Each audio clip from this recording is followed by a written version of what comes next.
Welcome to the Scoop World Order. Happy Wednesday. This week is flying by. The game is really quick here, coming on Monday. What an amazing run this team is on. Super excited about what we're going to be doing. We're going to break down the 5 reasons why Ohio State will dominate Notre Dame. Did a similar list by myself a couple of days ago. It doesn't feel right not having Nevada do it. And plus, we are very superstitious on BuckeyeScoop.com, so we don't want to wreck the shop and not have Nevada give his reasons for it. So we're going to do that again. Take your questions, talk about all the comings and goings. Quinn Ewers has declared for the NFL draft, flirted around with some teams, decided the best route forward is the league. Again, best wishes to Quinn. The team is working along through practice, get ready to head down to Atlanta. It's going to be a fantastic ride for us, and we're super excited about it. That being said, I have decided to do the Scoopcast live stream live during the national championship game. I was not invited per Nevada. Nevada took my seat, and he's going to put his feet up on my seat. No, I'm just kidding, but I'm going to do a live stream.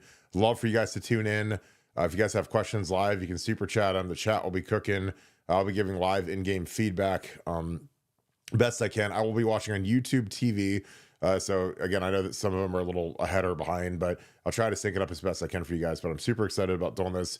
It'll be long, and I promise you at halftime I will take a break, so you'll be looking at a green screen for a little bit. But I'm really excited about it. I hope you guys tune in and chat and have a good time. Again, I love getting you guys all together. Appreciate all that you guys do to grow this channel.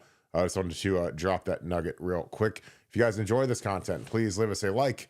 Click subscribe. Also click that little alert bell. Again, I appreciate you guys kicking it with us each and every night. What an amazing run we've been on with the growth of this show. It has changed our lives. It changes everything about what we do because we love looking forward to every night and kicking it with you guys. So it's been an amazing run, and we just appreciate all of that. If you guys will do something awesome for us, and again, I get a lot of you guys that have been doing it. Subscribe to our show on Apple Podcasts. Take out your iPhone, your iPad. Get on the Purple Podcast app. Click subscribe. Type in Buckeye Scoop. Click subscribe. Do that on Spotify as well, completely free. Again, the information is right in your pocket at all times. And again, I just appreciate you guys that have done that because it's helping grow our channel and something that we've basically neglected since our existence. So we're trying to make that a point in 2025 to grow that. So, but again, just love you guys to death. Appreciate you guys as always. That being said, time to bring in my good friend, Nevada. Nevada, I'd be remiss to say that I was a little superstitious. I did the list without you the other day. You were in transit from scenic Helsinki. And I felt like if we lose this game and we don't have your 5 reasons why Ohio State will dominate, there's no way I'll ever be able to forgive myself. So we're going to do this again. I'll interject a couple of them, but I'll let you do 3 of them. So I'll let you start off with 5. The 5 reasons why Ohio State will dominate Notre Dame on Monday. Go. I'm going to go with reason number 5 is the OSU defensive line versus Notre Dame's offensive line. And, the Ohio State defensive line has been on such a tear in this playoff. I think, JT and Jack, 10 sacks in 3 games. I don't know how many deflected passes or knockdown passes they've had between the 4 of them up front. They've been absolutely manhandling some really good offensive lines. And that, make no mistake, that Texas offensive line had 2, the Outland Trophy winner and another guy who's going to be a drafted tackle. And, they manhandled. And I'll say this, I'm not going to interrupt you, but he's in the latest ESPN mock draft. The right tackle that Jack beat for that strip sack fumble went 28th overall. Late first round pick for the right tackle. Go ahead. Yeah, so you've got. They've dominated some really good offensive. The Oregon offensive line was really good. The Tennessee offensive line was highly regarded coming into the game, and they've just been undressing guys. And now you've got a Notre Dame team that's coming in, and they are really. They've gone through a lot of injuries, and I'm not talking about injuries in the past where guys have had a month to kind of get ready. But I'm talking about recent stuff that has really gone right to their, the issues of their depth and who they're going to have. And, you've got Jack and JT are going to be lined up against a 3rd string offensive tackle. And I just think that will dictate everything that, you've got a Notre Dame team that already struggles to throw the ball. Riley Leonard is very pedestrian in terms of moving the ball down the field. And now you're going to have a defensive line that's going to be dominating and a defense that's not going to have any trouble getting pressure with 4, so they can spy.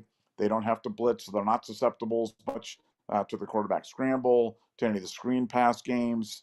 to any of the stuff that negates, pressure that comes from bringing more guys. And I really think that's going to be the story of the game, is going to be the Ohio State defensive line dominating a makeshift Notre Dame defensive line. Reason number 5 why Ohio State rolls in the national championship game down at Atlanta on Monday. Yeah, I think another reason number 4 for me is Trey Henderson. I think Trey is going to be incredible, and I'll throw Quinshon in there too. But the way the 1-2 punch, Katron Allen, the guys from Penn State ran all over these guys, averaged 4.9 a carry, over 200 yards rushing, really punished them up front. I think that we're going to have a similar game plan to run on these guys, and I think they're really susceptible to it. I think that their secondary is weak. They got torched by Notre Dame, especially at critical times. It's funny how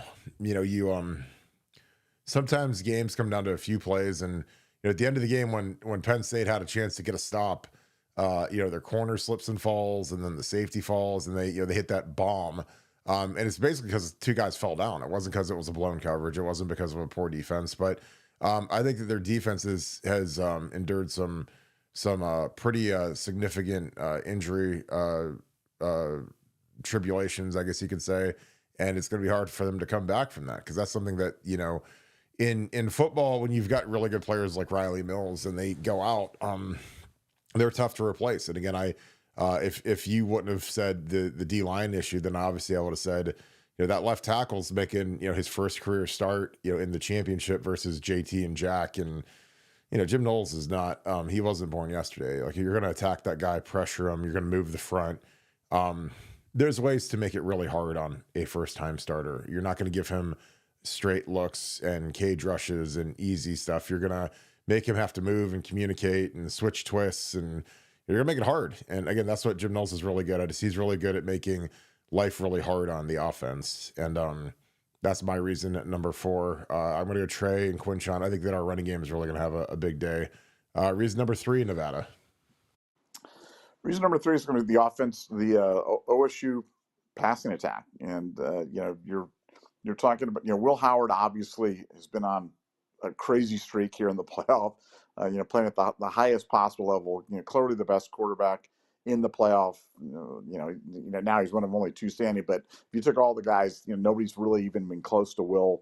You've got JJ coming off a subpar game by JJ standard, which that generally doesn't happen twice in a row. Mecca and Carnell have been feasting. And you're talking about a Notre Dame defense. I know people have been kind of, falling all over themselves about the Notre Dame defense, but you look at who they played, and they played Indiana at Notre Dame. And Indiana, as you're well aware, we saw Indiana. O'Rourke can't push the ball down the Curtis Rourke, whatever his name was, can't push the ball down the field. They don't really have much at wide receiver, and they could do nothing against Ohio State. They don't have that kind of talent. Playing outside at Notre Dame, win. Then you've got Georgia, who we were just marveling about how little how much they lacked on the outside at the skill positions. That was kind of jarring how little talent they had at the skill positions, and a backup quarterback throwing to them. So that was Notre Dame's next opponent. And then you've got Penn State, and who probably has the weakest bunch of wideouts maybe in the country. I don't know, like the leading receiver's got like 21 receptions, it's just crazy. Penn State doesn't complete a reception to a wide receiver in the game, and they win. And now they've got to go up against J.J. Smith, Emeka, Carnell, Brendanis, and Will Howard, who's red hot right now at quarterback. And the last time they faced a passing attack that was competent, that could really move to the outside, USC, 29 first downs, 559 yards offense. And that was in late November. This is not like back in August, or I'm citing some stat from, September 7th. And you're like, hey, Nevada, that was about 9 lifetimes ago. That was like right at the end of the season. Their defense got absolutely torched. And since then, they've lost key guys. So I think the Notre Dame defense is a paper tiger. And I think that a lot of stuff that people are kind of getting excited about really has to do with a paucity of opposition, 3 overmatched opponents at the quarterback and wide receiver spot. And now they're going up against the hottest quarterback in the tournament and the best wide receiver, one of the best troikas we've ever had at Ohio State. And I think that's my reason number 3 why Ohio State rolls on Monday in the college football playoff. Yeah, I totally agree. I think for me, reason 2, I'm gonna go JJ. I mean, the man coverage thing is something that keeps sticking in my head, and I keep watching a lot of the times that Oregon went man. Some of these teams try to go aggressive on us and play man, and it's tough. I mean, obviously they're gonna mix in zone. Marcus Freeman said that he's not gonna give away the game plan, but you kind of have to, because guys can't just run with our receivers. The problem with when teams are preparing to play our guys is nobody has our guys. So, you can't, even from Notre Dame starting receivers or Penn State's, like there's nobody even close to our talent between Emek and JJ and Carnell, even Brandon Ennis. So I think when you look at how they're going to have to play these guys, it's going to be tough for them to stop JJ, and again, I love, call me soft, I don't care. It's in a dome, which is great. So there's no, like I said, if this was in Miami, worry about a thunderstorm or something that could affect it, but this is going to be a fast track, and we're a fast team. They've never seen a team this fast. And, with the way Will Howard has been throwing it, I mean, I don't know. It's like, I'm like you, Nevada. Like, people tell me he's not a good quarterback, and people tell me he's not going to get drafted, and people tell me he can't play in the NFL, but I watch some of these throws he makes, and I'm just like, NFL throw, NFL throw, NFL throw. Then I watch NFL football instead, and I watch Dorian Thompson-Robinson start for the Browns, and Bailey Zappi start for the Browns, and I'm like, okay, like those guys are going to go out there, and those guys are NFL quarterbacks, but Will Howard isn't. Like, yeah, okay, sure. So I think our air attack led by JJ is reason number 2. What is your number 1 reason, Nevada? My number 1 reason, I'm going to just give you 3 names. I'm going to give you Al Golden, Mike Denbrock, and Marcus Freeman versus Chip Kelly, Jim Knowles, and Ryan Day. I think coaching, huge advantage to Ohio State. Huge advantage in terms of big game experience. I think experience matters. I think having been in these games, having coached in these games, I've said it many times. Marcus Freeman, nice guy. I'm sure Notre Dame's excited that they have a young coach, and that's great. I'm not all that impressed with Marcus Freeman. Now, that might put me in the minority of people in positions. I am totally comfortable being there, but I'm not as high on Marcus Freeman as a lot of people are, and I think that someday he may be a good coach, but that's not today. And I think Ryan Day has earned it the hard way, man. He has been in big game after big. He's coached against Saban, Bama, and Sweeney, Clemson when they're rolling. And this year they faced the toughest schedule in Ohio State history by a wide margin, and he's getting better and better and better, and he's got the best pair of coordinators. Jim Knowles is absolutely the best defensive coordinator in the game, and we've talked about Chip Kelly. Chip Kelly might be the best offensive mind that's ever existed in college football. So I think huge coaching edge, experience edge in a game where you're playing it in perfect conditions, 70 degrees, and there's no wind, there's no rain, there's no bad footing. There's none of that variance. Because you think about it, what would Notre Dame want? Would Notre Dame want this game to be played in 70 degrees in a dome, or would they want this to be played in a tsunami somewhere in Soldier Field out there with blowing wind? That's where they want. And Ohio State's taken all that stuff out of it, and it's perfect. They've got the better athletes, and they've got the better staff. And I think ultimately that is reason number 1 why Ohio State wins the national title. They've won the first expanded playoff to 4 teams. They're going to win the first expanded playoff to 12 teams, and we're all going to be there to celebrate, except Kirk on Monday night in Atlanta. I'll be working away, baby. I'll be behind the keyboard at the microphone, laying there. My catheter will be in, so I don't have to ever leave, and I can sit there. I can't throw to you when I have to use the restroom. I just like sit there and get through it. But no, I think that the coaching thing matters. I think that Chip Kelly has coached in a national championship game. I'm not sure if any of those 3 guys have. I mean, Chip was the head coach at Oregon when they lost to Auburn. Ryan Day's obviously got there when we played Bama, but he's also played in big time games versus big time teams versus loaded teams like that Georgia team in 22.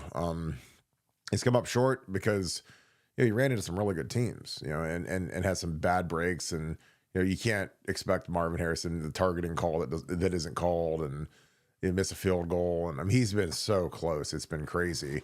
And I think that that's something that, Marcus hasn't gone through yet. Marcus has been a head coach for 2 years, and frankly, they've lost some bad games, but I don't think that he's seen the kind of teams that Ryan has seen. Ryan had to see Trevor Lawrence, Clemson, and that Bama team that had, Devontae Smith and, Ruggs, who was only in for a little bit. He was hurt. Mac Jones and Najee Harris. Ryan's seen some really good teams across the field, and he's taken his lumps against them. But I think that that you learn a lot of lessons from that. You learn a lot of lessons from defeats, losses. Jim Tressel, who I love to death, talked all the time about how going through experiences that don't maybe go your way can harden you for the future and sharpen you mentally, physically, however you want to talk about it, because I think that there's something to that. Again, he always talks about the O2 team that obviously is one of the most revered and beloved teams ever because they went 14-0. They beat that Miami team that was undefeated for 2 straight seasons, but they were 7-5 the year before. 2001, they were a 7-5 football team. Nobody was excited about Jim Tressel going into 2002. Obviously, they get that great class with Maurice Claret, and AJ Hawk. It was the greatest recruiting class in school history. Troy Smith, who redshirted that year. But Santonio, all time, Dadish or Mangold, Rob Sims, huge class. But that's propelled them. That pain kind of propelled them into the greatness of the O2 team. And you look at the 14 team. They lost 3 out of 4. They lost to Michigan State, the Big Ten championship in 13. Then they lose their bowl game to Clemson, where Sammy Watkins had 300 yards. Then they win against Navy, and they lose versus Virginia Tech. So they lost 3 out of 4, during the Urban Meyer reign of terror. So that wasn't fun. And then from there, they ran the table and they got into the playoffs and they got hot. And, again, I don't think Alabama, and Alabama was, they had Derrick Henry. You see how good Derrick Henry is. They had Derrick Henry and Amari Cooper and all these brand name guys. And I don't think Alabama took us seriously. And I know that we took us seriously. And so we walked in there and beat them. And we had some good breaks in that game because, as you well know, Nevada, because you were live betting it, they stopped running Derrick Henry when they were up by a lot of points, which is, thank you, Lane Kiffin, for getting cute. But, they caught that fire. And, guys catch fire in these postseasons, man. Jack Sawyer is absolutely incendiary at this point.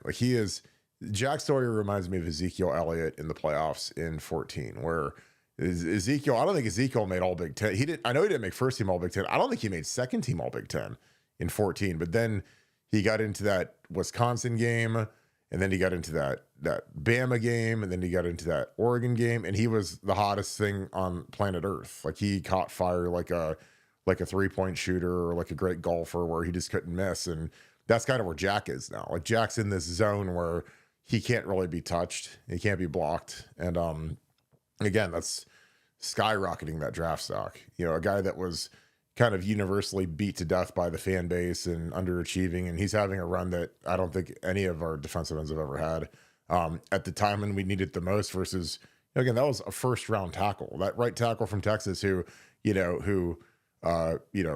beat instantly. Like I said, I never got beat that bad. I won against first rounders all the time, but that was a clean get off, a clean swipe, and a clean beat by Jack on a first round tackle. And that'll be the play that's on his highlight reel when he gets drafted in Green Bay this year.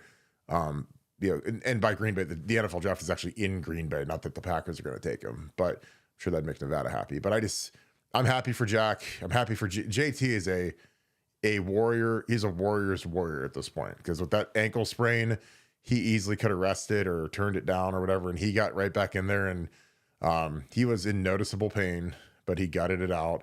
And I'm sure that they're trying to take care of him right now. But I love the direction of this team, man. And I'm really happy for it. There's a lot of these kids that I'm really happy for. And, Jack Sawyer and JT and a lot of these guys right at the top of the board. Ryan Day, obviously, with all the stuff he's gone through with the morons that wanted him gone. I'm happy for all these guys. And I think that they're going to crush Notre Dame and they're going to get a well-deserved national championship. Nevada, what are your thoughts before we dig into some super chats? Well, yeah, you love having a hot offensive line going up against a makeshift, reshuffled, whatever you want to call Notre Dame line, especially at the tackle spot. Like we know how scary it is when you have to replace guys in there, and we've had a kind of a month to acclimate and get guys in there, and they're still making errors. Now you've got their tackle is going to go up against Jack, and we've talked about this last night, but Jack right now is playing at a higher level and making more impact than Joey Bosa, Nick Bosa, I dare even say Chase Young ever did at Ohio State. And that is not denigrating the Bosas or denigrating Chase Young or anything like that. But I mean, that just shows you how hot Jack is. And, when you believe and you're rushing with that kind of passion, and you know that you can beat these guys and you believe it. And now you're up against a third string offensive tackle Notre Dame. For an offense at Notre Dame that's already very, very limited, man, that's a problem. That is a problem for them, and I just think that they're not going to be able to keep up. I think their only chance was if this game, like I said, was outside in 10-degree weather, and they could slow the game down and try to milk the clock and do whatever. But I don't think you're going to be able to do that on a fast track. And all things considered, we want a perfect field. We want we don't like to think that we're not soft, but we're definitely, with as much skill as we have, we prefer the dome. We prefer the perfect weather. We prefer the elements not even being an issue. And I think that's going to enter big time to our benefit. And we want to turn this game into a track meet. And I just don't think Notre Dame's going to be able to keep up. I know they're not going to be able to keep up with the speed.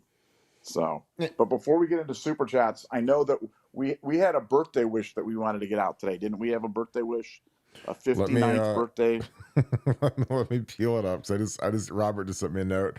Robert Zopp, appreciate you, brother. My dude, he sent me a note. I said, birthday, man. Happy birthday, my dude. Happy 59th, my dude. Yeah, Nevada, you're the GOAT for remembering that, because me, I'm like a fruit fly. When I'm in this show, I'm just trying to make sure that the microphone's working and the super chats are on and the camera's turned on. And so it's like when Nevada takes his limitless pill before he jumps on here, and he's like, I do, man. He's ready to go. I'm sharp, razor sharp. I am razor Nevada. sharp. Nevada was doing all that. He's doing all that cold plunging, so his vitals are great, and his brain is going. He's sleeping in an igloo for 2 weeks in Helsinki. I'm ready. I'm so sharp right now. I've got clubbing baby seals on the way to the mailbox. I was fighting penguins out there, man. I'm telling you what. It looked cold. I gotta tell you the story. Sure. I'll tell you the story, and I'll share it with our listeners. So one night I leave the Airbnb, and I'm gonna go. It's like late. It's like because I went to sleep early, because I know we're going to podcast at like 2 o'clock in the morning. So it's like 11 o'clock at night, 11:30. And so I leave the Airbnb, and I accidentally leave without the key. So I don't have my key to get back in the Airbnb. So I get in the car, and then I realize I get in the car, I don't have my phone. So I don't have my phone, and I can't get back in the Airbnb because my wife and daughter are at the bar, that's like, 15 miles away. And not Kiki. Kiki wouldn't be at the bar. No. And I don't have directions, and I don't know where it is.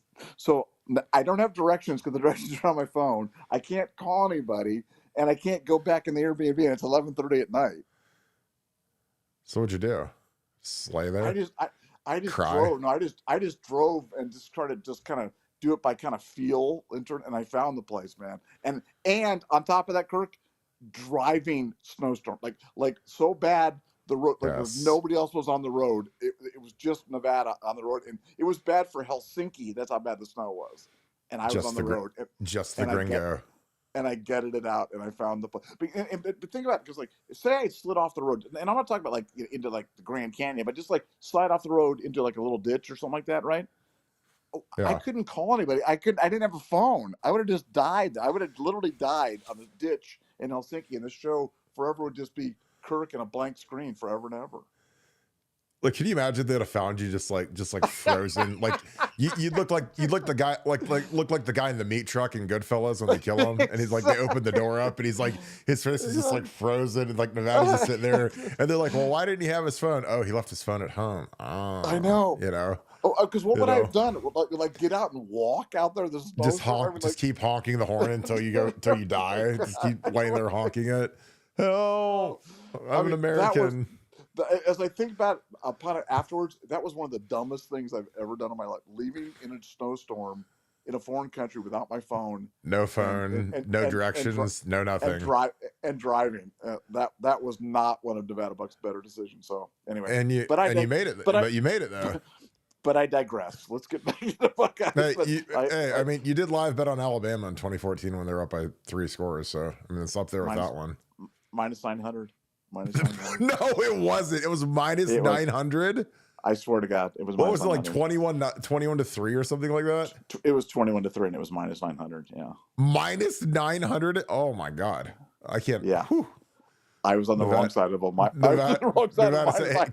kids, we got to move to an apartment now. It's like, Kiki, we got 3 sets of bunk beds for the kids, and Dad's sleeping on the couch. No USC for you. Going to San Diego State. You are going to You're going to El Segundo Community College. Oh my goodness. Oh, terrible. Minus 900. Oh my God. You're probably sitting there like, I'm the smartest man alive. Next. And then Ohio State comes back and wins, and the kids are like, Dad, why aren't you as excited? You remember Daddy? You remember all Daddy's tea? You remember all Daddy's T-birds? Those are gone now. They belong to Mr. Bet USA. Oh, so bad. But that's the fun part about betting is like sometimes you have those beats where you're like, God bless, what was I thinking? I've been there. Thank you, Germany soccer. Ohio State had no chance. 21 to 3. There's no chance. It's over. There was no chance. It was big over. bad Bama. Saban. I figured I'd make a little bit of money on my anguish. On your sadness. Whoops. Like, your kids are jumping up 85 yards through the heart of the South, Daddy. You're just like, sobbing. Dad's sobbing because he's so happy.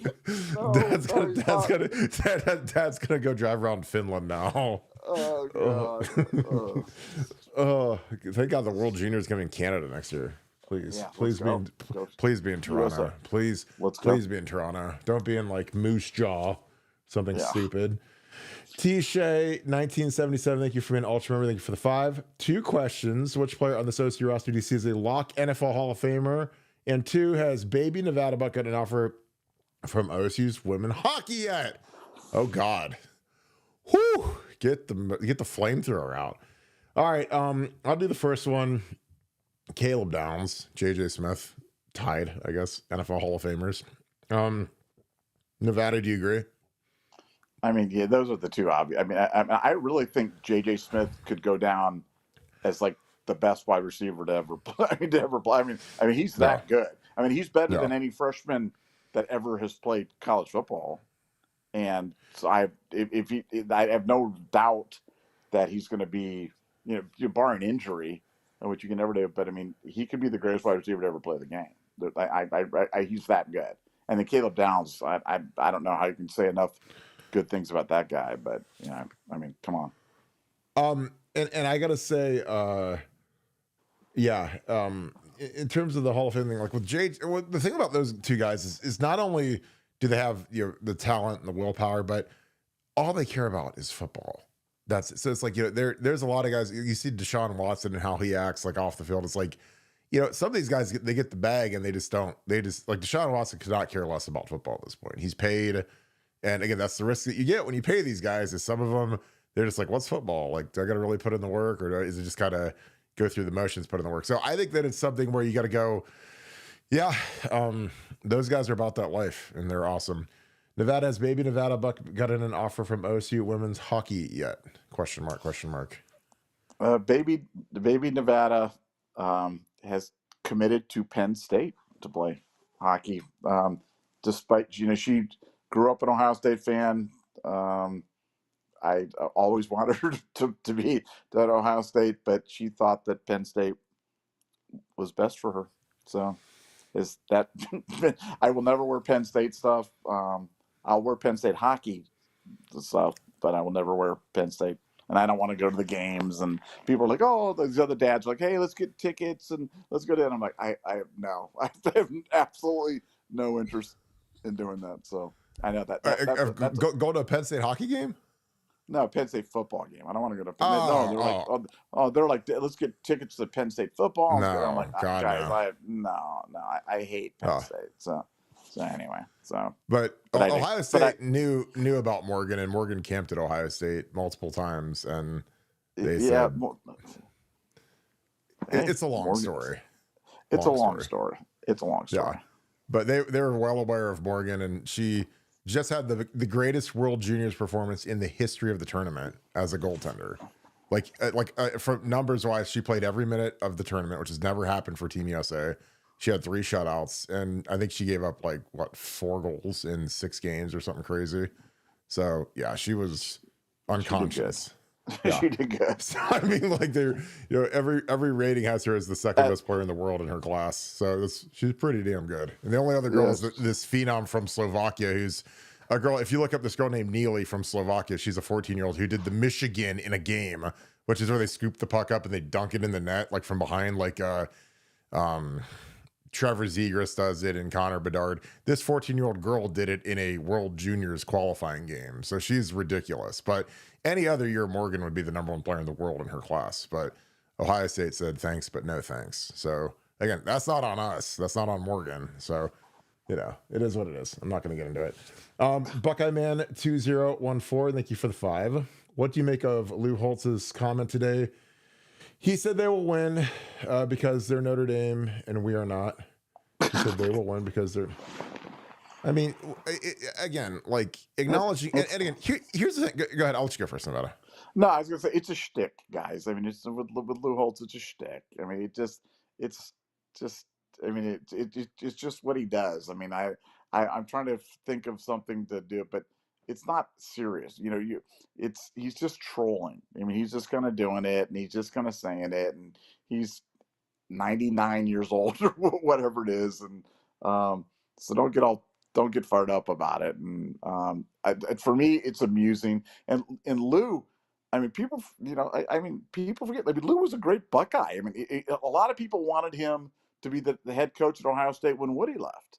And he just didn't want to, follow him, give him the expectations, and he had too much respect for him in the program. But I mean, Lou was an outstanding college coach and one of the parts of one of the greatest staffs ever assembled here at Ohio State. So I still remember Lou as a great Buckeye and fond memories of that. And now he just kind of does this, and it's meant for amusement.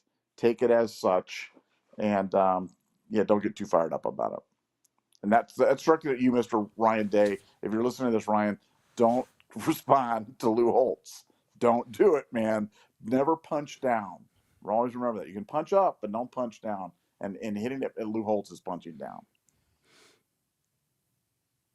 As a great rapper once said, don't respond to stuff with Lou. Don't do it. That doesn't rhyme as good as Vaughn, but hey, I'm here for it. And you guys are there's some people on the show right now. They're like, he listens to Dirk and King Vaughn. Like, yes, I do. Yes, he does. Nevada doesn't know who those people are, but I do. Anyways, no idea. No idea. I just, again, Lou, this is the thing. It's kind of like the Kirk Herbstreit thing, and so I don't care about Kirk Herbstreit. I mean, again, I've never had an issue with him. I know that he gets very sensitive, which again, I think that is to his detriment because I think he should just ignore the noise. Now, he deals with a lot of crazies, a lot of noise, but there's so many guys that are employed by ESPN and a lot of networks that are just brazen towards their alma mater. Like Desmond Howard is Desmond Howard is the dumbest person in media, and I have no idea how he's employed, but his Michigan shtick is what it is, which is fine. Lou Holtz, his shtick with Notre Dame is fine. And that's why, when people accuse Kirk Herbstreit of being like an Ohio State homer, I would just own it. Yeah, dude, that's where I went to school. I mean, nobody ever bangs on Lou Holtz for being a Notre Dame homer because that's the school that buttered his bread. Desmond Howard, same way with Michigan. So that was always the thing that was disappointing with Kirk Herbstreit. I'm like, dude, just own it. Yeah, I'm an Ohio State homer. Who cares? But he's literally in bed with the net, or he is paid by the network that is in bed with the SEC. So that's the conflict where it's But for whatever reason, he catches a lot more than Desmond does, even though they're both both employees of the same network. So, I don't know. Like I said, Lou Holtz is saying what he should say. He's playing to his crowd, and I'm good with it. I'm fine with it. Lou's legend of the game.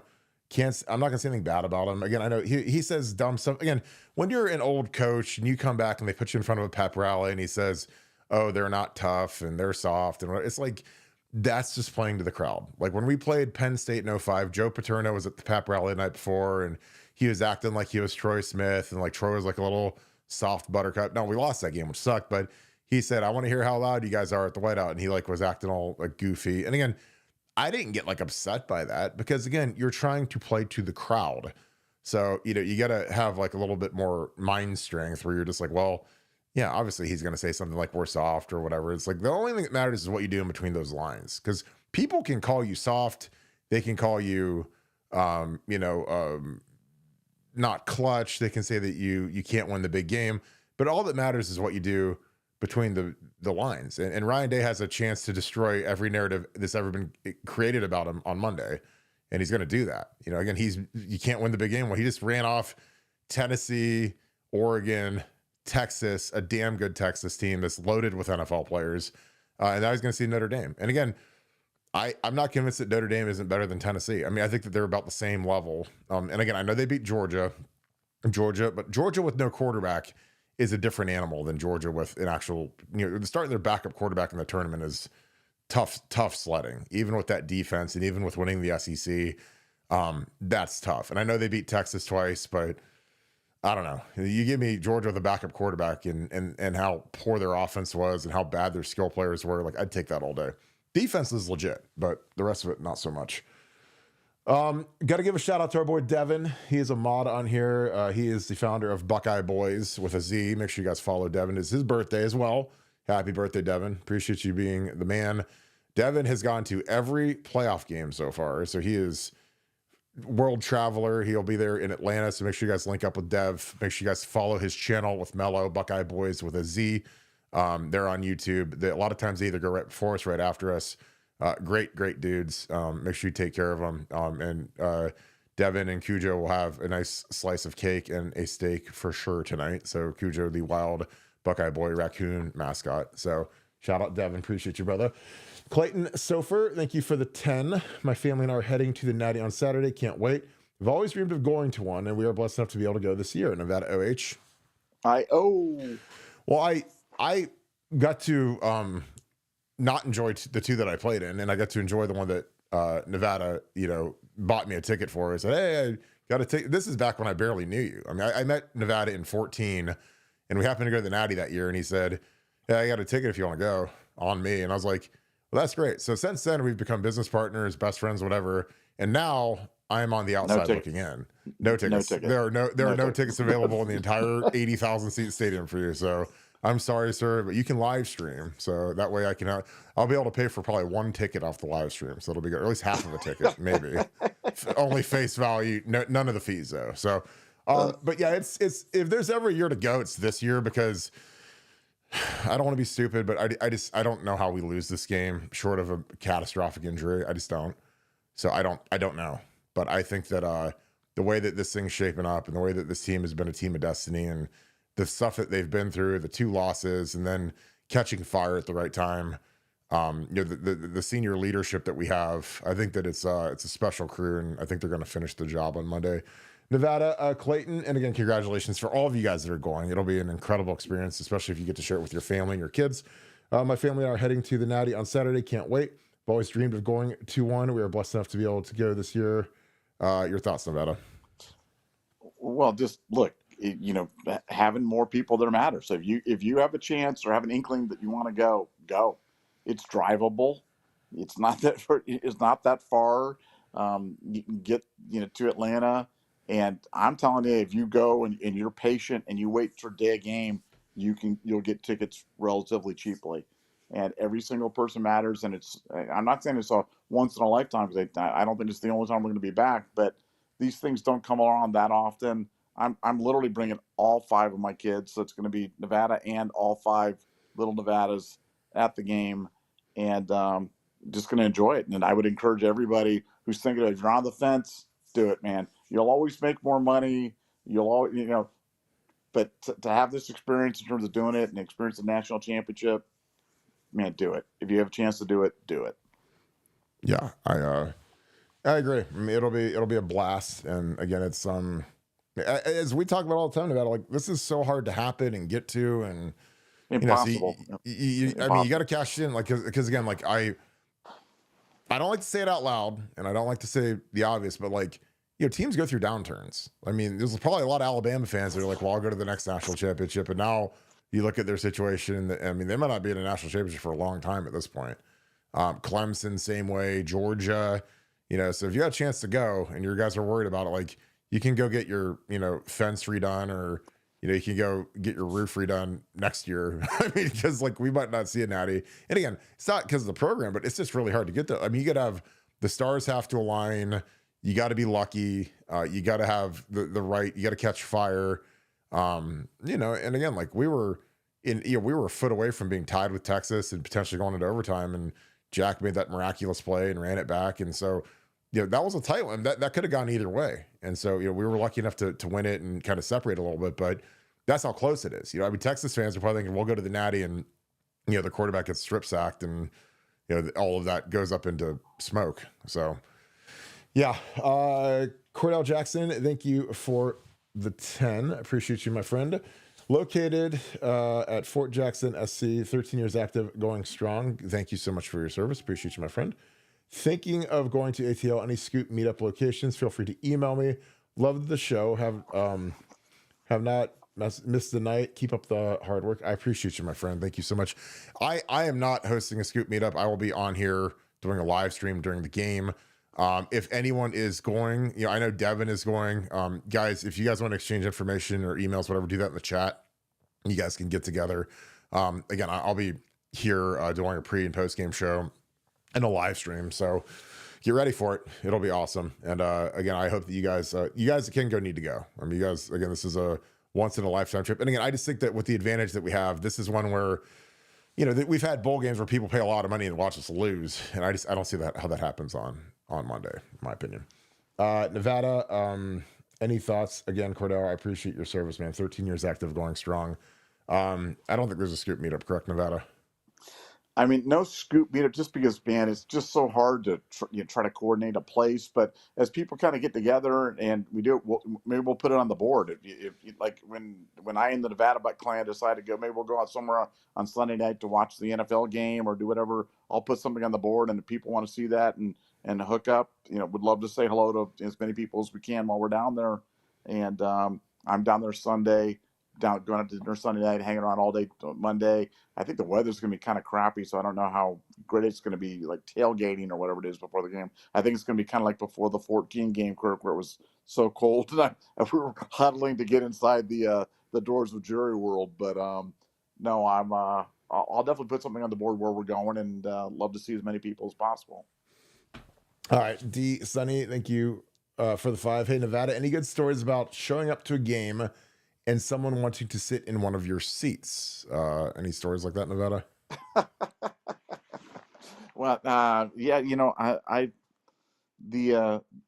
having a suite is always interesting because you have a suite and people know that you have a suite, and so whenever people stop by, people will stop by and say hello all the time, and like if you're not equipped, if you don't know exactly who it is, or you're like, is this a friend? It's kind of like you when you met Paul when he had the fedora on and he looked like a gangster or something like that, and you weren't sure if he was an assassin or something. Like you're just yeah, sunglasses on too.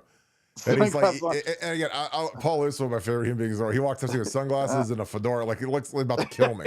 And he's like, who am I? And it's like, he's like, and I'm looking, and you gotta understand, like, when on my screen, when I put the little super chats up, like his photo is him and his girl, and it's like microscopic, and I already have like 2100 vision, so it's like I'm sitting there like, so it's hard for me to recognize unless you're like Jim Jackson, who has his face as his AVI.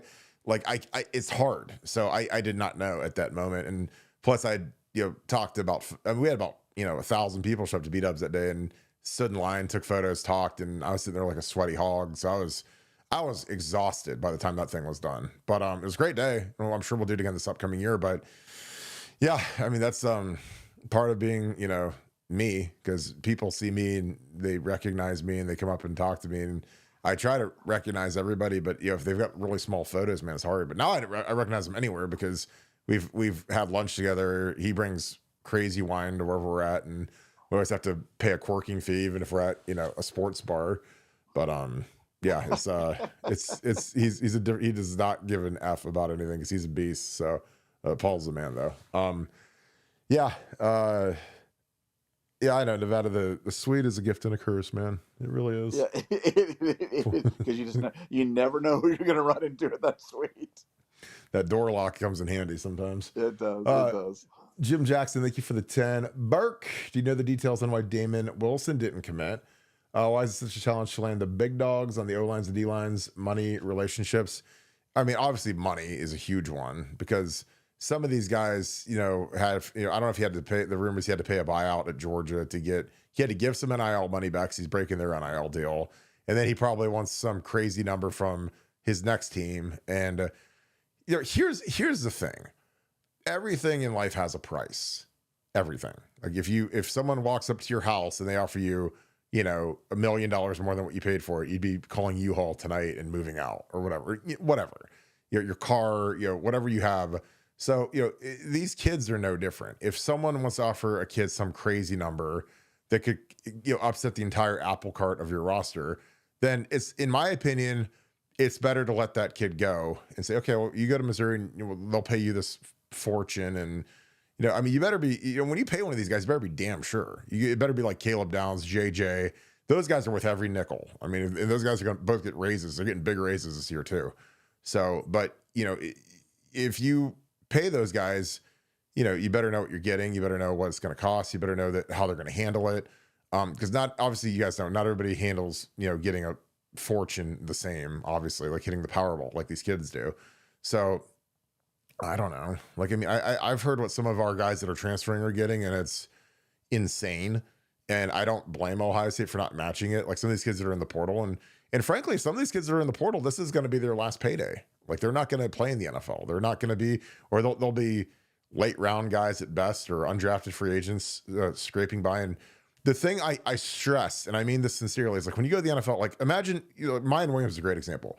If Mayan stayed for one more year, they probably give him $400,000 or $500,000, as being the third running back and good teammate. And, he's kind of a pseudo starter or whatever, not a good player, but a nice kid and the team likes him and everything. So probably give him that.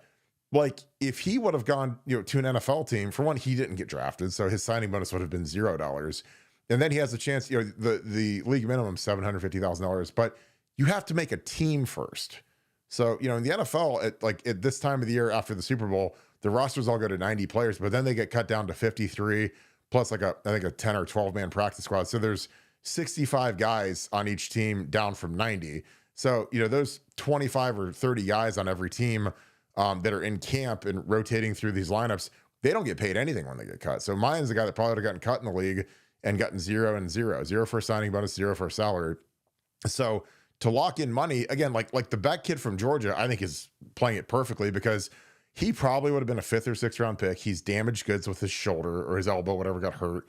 He wouldn't have been able to throw at the combine, and he finessed Miami into paying him $4 or $5 million. Whereas if he goes to the draft, his signing bonus would have been, probably $500,000, which is great. It's incredible money. And then he would have had like a 4-year deal, $750,000 a year, a 3-year deal, $750,000 a year. So if he plays that whole term plus his bonus, he makes less than he'll make next year at Miami. So that's just the economics of it now. And again, when I hear what some of our backups are getting, and I see some of these guys transferring out, and some of these guys that might not be NFL players, I think it's smart. Like Jesse Mirko, which was weird. He left Ohio State. He was all SEC punter this year. Some of these guys, they have a chance to go get paid. But if they're not potential NFL players, they can go get a really good graduate degree. So like Jesse Mirko is going to have a grad degree from Vanderbilt, which is an excellent school, obviously. So some of these guys, like, I don't know what Patrick Gerd wants to do. Obviously, I'm sure these guys all want to go to the NFL, But if they're realistic, and you can go get into a great school, get paid, get a great grad degree, I think that that's another course of action that you consider. So I don't know. But I don't think that I think that, the challenge of landing the big dogs on the O&D line is just, you got to figure out, the offensive linemen make a scary amount of money in NIL right now, because teams are starting to realize that without a quarterback and an offensive line, a team can't function. So tackles go for a huge premium. I mean, our backup tackles are, getting, Zen McCulsey's getting a huge amount of money to go to Indiana. And again, good for him. Happy for him. It's awesome. But that's just kind of where we are. And we paid Ethan, our future left tackle from Rice, a lot of money. More than our tackles this year got, for sure. So that's just the way of the world now. And again, I don't agree that we can't land the big dogs on the O line, because I think Ethan's, if he's not the best tackle in the portal, he's close. And I think he'd be a 3rd or 4th round pick this year, chance to be a 1st round pick next year. But I don't think relationships matter anymore. I think a lot of these guys, it's strictly money, strictly a bidding war. And not every bidding war is worth signing up for, because there are some teams that they spend like drunken sailors, because they're trying to get out of the doldrums and get into that next tier of college football. And they can't do it unless they dramatically improve the roster, which means overspend. And again, in college football, it's going to be the same like the NFL. Like the teams that spend the most of money in the NFL don't all, like the Cowboys, the Redskins back in the day, they don't always win the big ring, because they end up spending on the wrong guys and the culture just doesn't work. Nevada, your thoughts? Again, Jim Jackson, I appreciate you, my dude. Thank you for the 10. He says, Burke, do you know any of the details on why Damon Wilson didn't commit? Why is it such a challenge to land the big dogs on the O&D line? Money, relationships, your thoughts, Nevada? Yeah, on Wilson, it was just money. It was just came down to money. And here's my feeling on all this. I truly, from the bottom of my heart, believe this, that these situations, they almost select themselves for you, because if a guy is just about the money, we don't want him. That's not the kind of player that we want on our team at Ohio State. You look at the kind of kids that we have, like there's nothing wrong with giving them money, giving them competitive deals, and not making them take a discount to come to Ohio State. But do you really want to set the market? And if you have to set the market for a kid, I say pass. It's my personal opinion.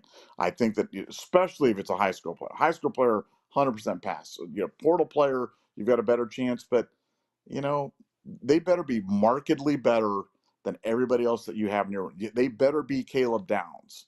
They better be somebody that you have no doubt is going to be a first day starter, Thorpe Award winner, MVP, your team type of player. If you're going to do that, and for me with Wilson, I think Wilson's a nice player. I think Wilson would be great in our scheme.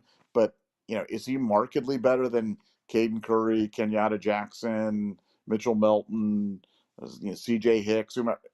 I don't know. I honestly don't know. So if I've got an honestly don't know, I'm not going to break the bank on an honestly don't know. And I think that's where Ohio State is as well. And I think that applies to the second part of the question too, about the offensive defensive line. I mean, look, you just have to make sure the guys you're bringing in are additive to what to your room. And I thought we did a great job of that with the with Daniels, with the Minnesota tackle and the Rice tackle. I think those are two guys that can help our room, that can help in a line that is rich with interior players. But you're losing a bunch on the outside, and so now you've replenished that. So I think those are just and especially Daniels, who's got 3 years of eligibility. So to get a tackle with multiple years of eligibility, that's a Buckeye, a guy that wants to play for Ohio State, that wanted to be drafted, recruited by Ohio State, and they passed on him. But now he's got a chance the second time around to go. These are exactly the type of kids I want to have. But do I want to go after, whatever Ty Lock, whatever they're, the 5-star guy from Alabama? I don't. I'll let everybody else take those kids. I as good as Jordan Seaton and all those other kids are, man, let them go somewhere else. Take David Sanders. Let them go take the bag. Let's play with our guys, and I think we'll be okay. Yeah, I mean, not everybody's additive. That's the thing, is you gotta, as much as we've been active and really good in the portal, like not everyone is additive, especially at certain price points. Like once you get certain guys to certain numbers, and if Missouri wants to spend a ton of money on that kid, I mean, that's like, like if someone wanted to give Carson Beck, $5, $6, $8 million, like, is that is he really going to be that much better than Julian Sane coming off of like an elbow surgery? Scares me to death because he's probably going to miss spring ball or be limited, limits the time to get chemistry with the receivers. I just lose Julian. Like, I mean, if a guy's not healthy, I don't know if I want to pay him, but it is what it is, man. I mean, it's a different world, but you gotta realize like not every guy is additive. Jacob Steinecker, thanks for the deuce. Wants an update on the team up north, NOA, Nevada OH. Have you heard anything, Nevada? No, I mean, it's all on the dashboard. You can go to the NCAA infractions dashboard, and it'll give you kind of updates as they kind of post stuff. But we're kind of in an extension period right now. There are strong rumors that are coming out there that the housing fandango or whatever it was that Blake Corum was being involved in is now being fully investigated by the NCAA, and that's something that's going to be added to the NOA as part of this extension process. Now, if that's true, then things just got even darker for Michigan going forward. I haven't been able to confirm that that's 100% true, but every day that goes by, you just got to ask yourself, why hasn't Michigan settled this yet? Why hasn't Michigan made this thing go away? And there's a reason for it. And like I said, I fully expect the NOA, the formal NOA that they were served with back in August, September, to be published any day. The sports information department at Michigan is assuring the media that it's going to be out any day. So we'll see. And you can read for yourself and make your own determination. JMatt217, thank you for the 5. Love you guys. Appreciate you, brother. Love you too, my dude. Watched the 06 Fiesta Bowl and saw you, Kirk. You balled out. Notre Dame has nothing for us. Nevada OH. That was an interesting game because that was one where that was like kind of the zenith of the Charlie Weiss fandom because he'd almost beaten. You remember USC won the national title they lost to Texas that year, the team that we should have beat. And they almost beat SC. That was the game that we watched more than any other game was, SC at South Bend, where the Bush push game where you push his liner in the end zone. And that Notre Dame team was really good, really talented, a lot of really good NFL players. Samardzija would have been a great NFL player, ended up being a great pitcher in the league. And Brady obviously was a first rounder, Brady Quinn. Ryan Harris was a huge superstar left tackle. The guy that I went against, Victor Abiamir, was the best guy in their defense. He went second round to the Eagles, didn't do anything in the league, but it was a challenge. I mean, that and again, they didn't flip defensive ends, so I went against him on every play. He was their best player on defense, highest rated guy, a guy that was projected as a first rounder. Shut him down. Didn't have a sack, didn't have a pressure, didn't have anything against me. They had Trevor Laws, Landry. I mean, they had 3 NFL guys up front. Zibikowski was on that team. Zibby was the guy. We had the same agent. Tom Zibikowski is one of my favorite guys ever. He's an awesome dude. We got to know him at the Senior Bowl and at the Combine. He's awesome dude. But yeah, that was a great day, great night. I mean, I hate Notre Dame as much as I hate any team. I hate them as much as I hate Michigan. I've always thought they were pompous. I've always thought that they were pretentious, and to beat the brakes off of them felt great. I thought that we had a great plan. Jim Tressel, Jim Bowman designed an outstanding scheme where we, they really scouted us hard that we ran to the right a ton. Like I'm talking like 70% of our runs were to the right to me and TJ Downing's side. So we ran a lot of stuff back to the left that game. And it caught him kind of flat-footed. Like we ran that Z around the one where Teddy gets it and he goes back behind, and Dadish, Doug Dadish was a really athletic lineman, but he looked like he was in slow motion because Teddy was a 4.2 guy. He was a blur, but Doug could run. But it's just funny because everyone always acted like he was slow. But I'm like, dude, Ted Ginn's the fastest guy on the planet at that point. That long run that Pittman broke, it was cathartic because that kind of iced the game down, and our defense was excellent, and that was, Mike Kudla should have been the MVP of the game. He had 3 sacks versus Ryan Harris was, I think, a 2nd or 3rd round pick in the draft, and Mike Kudla destroyed him. Mike was a monster guy, God rest his soul, but he was horrible to go against in practice because he was so strong, so fast, always went hard. And he was so low because he was so short. He's like 6 feet tall. Like his leverage was crazy, but he benched 600 pounds or whatever it was. So he was a load, but he killed Ryan Harris that game. I remember, and so did and AJ was great. Our defense was awesome that game. But that was one of my favorite wins just because you wanted to send the seniors out the right way. I've always believed in sending the seniors out the right way and doing everything. And again, I think that some of these underclassmen kind of feel that for these guys because these seniors have given a lot to this program and they don't have anything to show for it. They've got a couple of good playoff wins, but this national championship will be kind of the crown jewel in their career. But when you've got guys like Rob Sims and Nick Mangold and you know, we knew Santonio was leaving, so we're kind of treating him like a senior. You want to send those guys out with one. AJ Hawk, one of the greatest players in school history. Hell, even Dante Whitner was out. We knew he was gone. So you want to make sure those guys go out on the right foot. But that was a fun game, because our offense was really creative and we physically, we had 612 yards. I still remember because that was the school record at the time. So that was, it was incredible. Nevada, what do you remember about the '05 game? Or it was like January, whatever, 2nd or 3rd of '06. But what do you remember about it? Yeah, I mean, everything. It was just so much hype about the AJ Hawk sister thing and the jersey down the middle and all the other stuff. And I just wonder. You just always wonder, like, how would that '05 team have done in a 12-team playoff? That you guys would have been a dangerous opponent for anybody in a 12-team playoff for sure.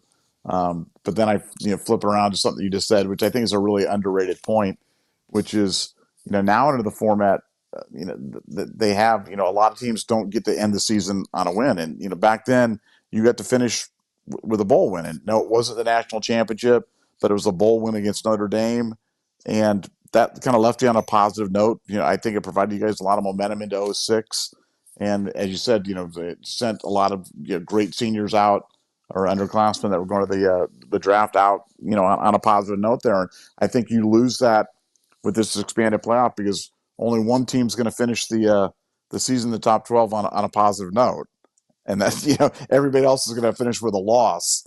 And I just wonder.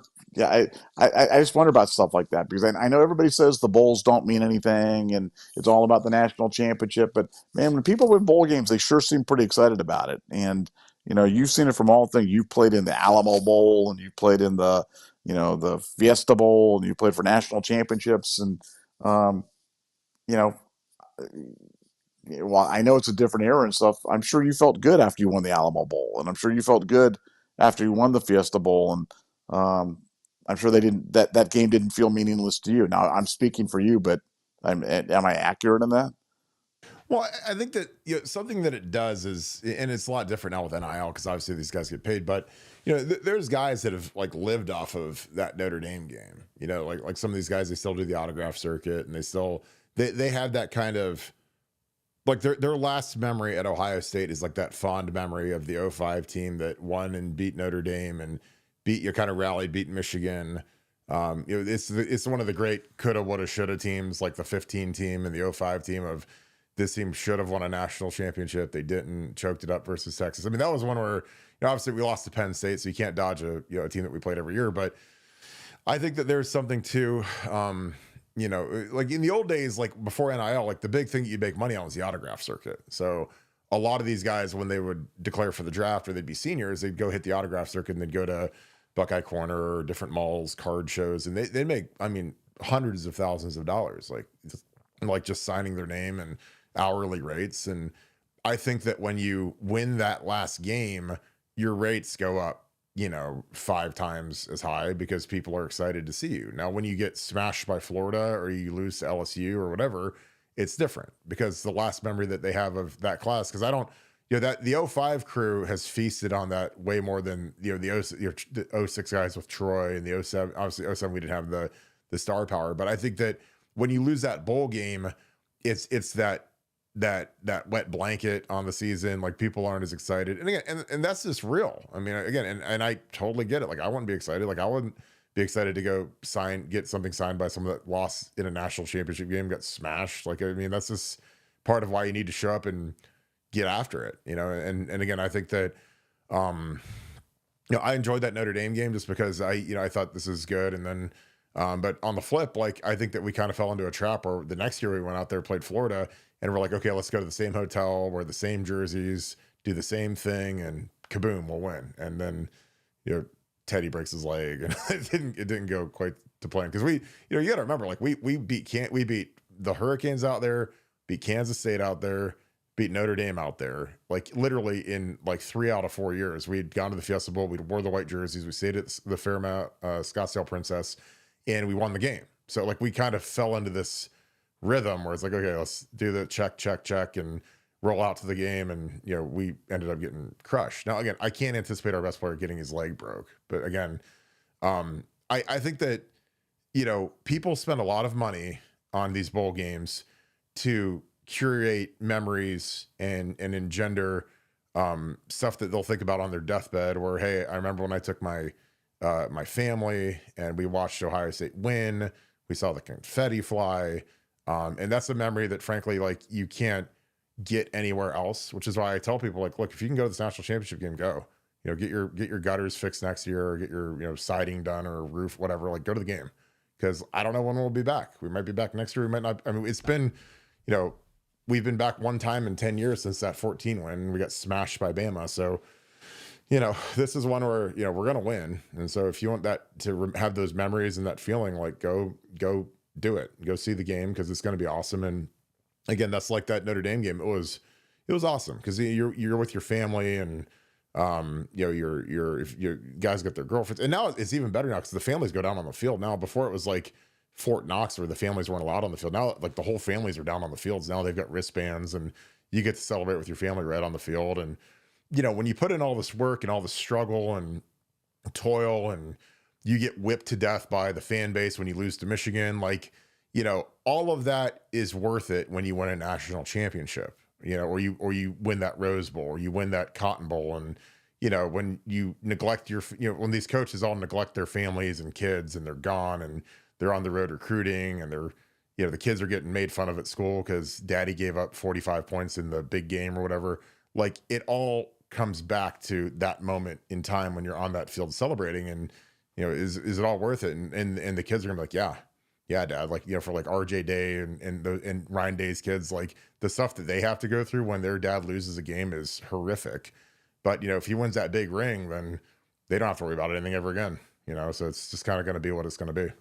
But yeah, I did love balling out in that game, though, because it's one thing to play in a game and start and win, but it's another thing to ball out. And again, that's something that, I tell people, and like, this is, it's, I don't know if it's bragging, I don't care what it is, but it's like, when I played Michigan, never had a penalty, never had a holding call, never gave up a sack, never gave up pressure in 4 starts, and it's same with Notre Dame, complete eraser of their defensive ends. And, that's the thing. I always tell guys, it's one thing to play for Ohio State, it's another thing to play good, because I didn't want to go out there and, and again, are you going to be perfect all the time? No, you're not God, you're not a cyborg, but, you want to be close, especially in those big ones, as close as you can be. And just is what it is. All right. Appreciate you guys. I'm trying to run down Buckeye at One's super chat. He says that he had one on here, but it's not on my list, so I apologize. Stacey J, what is up, girl? I hope you're doing good. Thank you for the 120. It's very generous for you. Thank you for paying it forward. Thank you for being an Ultra member as well. 120 for January 20th. Oh, God, Stacey, I love you so much. What a glorious day it will be. We will turn the page in college football in the USA.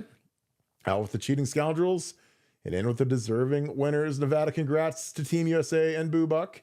Future Lady Buckeye, perhaps. Nevada OH.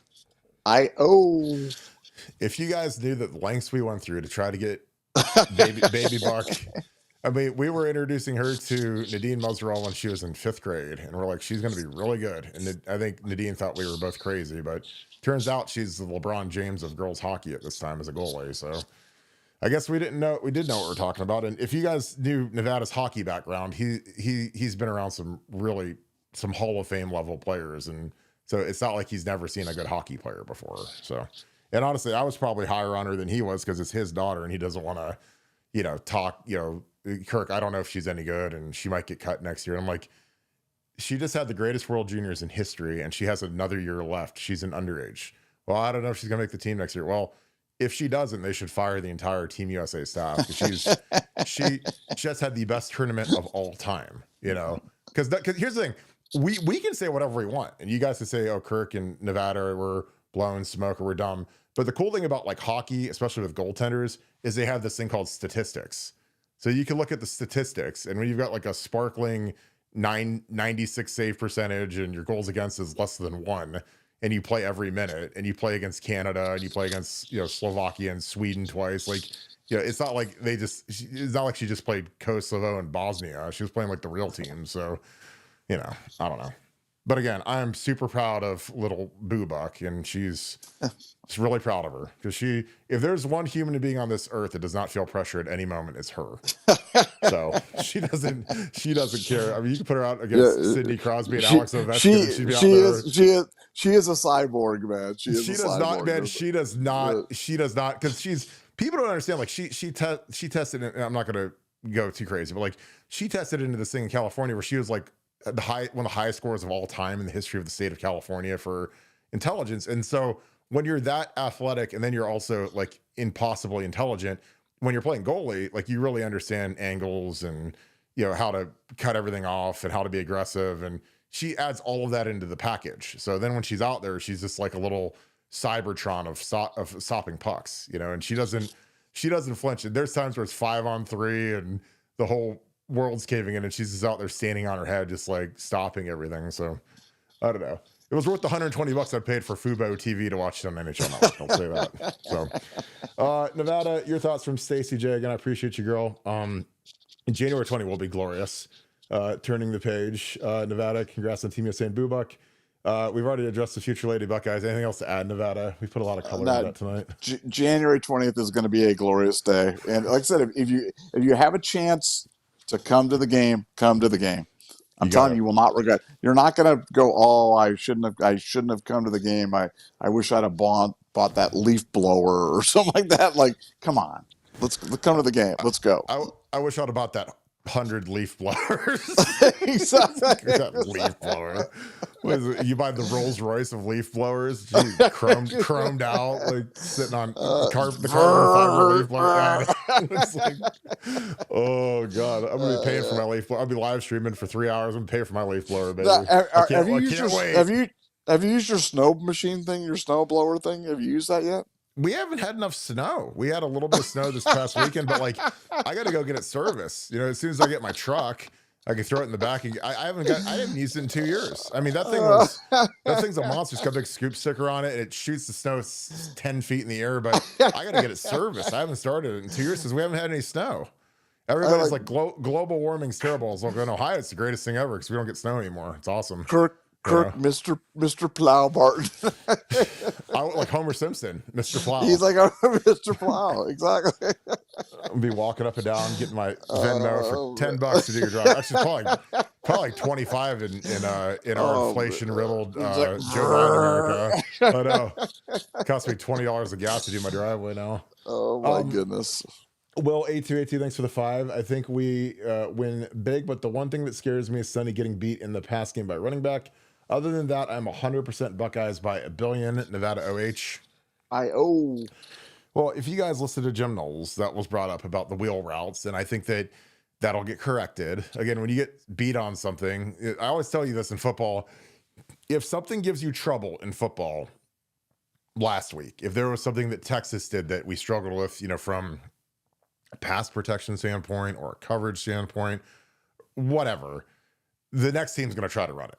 And that's how football is. Like, their ends can't hold contain. You know, their will linebacker can't run with a running back in coverage. Like, you're going to see that. So if there's one thing that's going to get rectified in practice over these, you know, we got, 4 or 5 days left, it's going to be that, how to cover the wheel route, how to help out on it. Because you're not going to get beat on that again. And if we do, then shame on Jim Knowles. But Jim Knowles is pretty emphatic about the fact that was on him. He needs to coach it better, which means they're going to fix the coverage. And again, Jim Knowles, who is, he likes to throw those change ups. He said that, in that goal line stand, where Quinn, was confused and guys couldn't get open, they ran, they were running, bear zero, and they said that they hadn't shown that before. So Quinn was probably surprised by the coverage that we showed in the goal line. and he held the ball for a split second too long and he got smoked. So credit Jim Knowles. He's throwing some stuff out there that Quinn hadn't seen or expected. And also credit to our receivers or excuse me, our DBs, because, when you're in zero, it's full man to man. Everyone's man up in bear zero. You can't run against bear zero because there's extra guys in the box. So you got to throw, but our guys were like, Velcro to their receivers. So Quinn didn't have anywhere to go with the ball. So advantage Jack Sawyer. Nevada, your thoughts. The thing that scares Will 8282 is Sonny Styles getting beat in the passing game on a wheel route by a running back. Are you nervous about that? I mean, look, that's the kind of stuff that Notre Dame's going to have to go to: passes to the tight end, wheel routes, and design quarterback runs, kind of that little stuff. But no, I mean, Sonny's pretty athletic. Knowles will have it ready, and like you said on that final play, I mean, they wanted to go to the wheel route, and Sonny was sitting on it. Came off it was showing blitz off the edge and dropped off into that coverage. And yeah, I don't really know where, Jack hit Quinn as he was trying to throw, but I'm not even sure where he was going to throw, because the tight end was literally bracketed. The slot guy had kind of gone, and Caleb had not fallen for it. Caleb read that thing like a book and was all over it. And then Sonny was sitting on the running back. So I'm sure he was going to attempt to make a throw to try to get something on, but there was nobody open. And then, but again, the game completely changes. Even say it's an incomplete pass, okay? We've got the ball at the 8-yard line now, and they've got timeouts and the 2-minute warning, and we got to drive it off the 8-yard line and then punt or get the first downs or whatever, But by Jack stripping him and doing it, now it's 14. It's holy dagger, and we all get to just party the last 2 minutes of the game and enjoy it. So, I mean, what a play, what a call by Knowles, and I think we'll be ready for the wheel routes from Notre Dame. I do too. Perry Ellison, thanks for the deuce. He says, I am nervous for Bad Ryan Day to appear next Monday. Nevada, any thoughts on Bad Ryan Day showing up? I mean, could happen. I don't think it will. I think you've got a much better chance of bad Marcus Freeman showing up than bad Ryan Day. But you never say never. But Ryan's coaching a lot of big games. I think he's getting better and better as he's kind of moving through this playoff, and I think they know that they've got to be aggressive to make it work. And I think he believes in this team enough to be aggressive, because I don't think they fear Notre Dame offensively. I don't think they fear anything that they're going to do from that standpoint. So even if we turn it over, we're going to be able to stop them. No, Jerry McStevens, thank you for the deuce. Says, any updates on Signgate and Stallions? No updates. I'm waiting on them. Correct, Nevada? Yep, waiting on them any day. Like I said, best thing about all this is you guys are all going to get to read the NOA. So you will not have to take Nevada and Kirk's word for it. You'll get a chance to read it for yourself. Yep. Sean, thank you for the 5. These teams play 10 times. OSU wins 9 out of 10. I think they win 10 out of 10. We just need to make sure Dr. Strange isn't there Monday giving Marcus the one signal at halftime.